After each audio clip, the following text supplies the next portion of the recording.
One of the things that's a constant companion to you in the Arctic are your maps.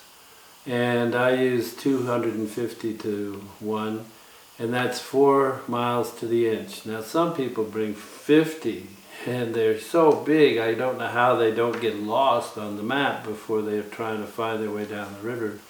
4 miles to the inch lets you know where you are and what you're doing, but it doesn't confuse you with a lot of extraneous detail. But another aspect of the maps as I've traveled with them is that they bear the names of the English people who were the first people to map the areas. So that the river that I love so much, called the Back River on the maps, named after George Back, the Royal Navy man who rowed a clinker-built boat with 20 men down the river in 1834.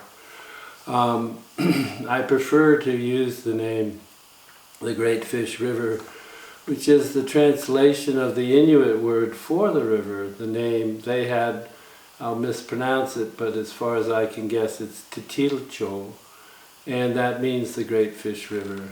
And I'm always trying to find ways to bring their story, bring their life back. And when I first went to the Arctic, finding Inuit things was so exciting, because I'd find an arrowhead, or I'd find a fish hook, or I'd find a camp or stone circle. And as time went on, though, it became sad for me, because this was a whole culture that was disappeared. And the march of progress had something to do with its disappearance.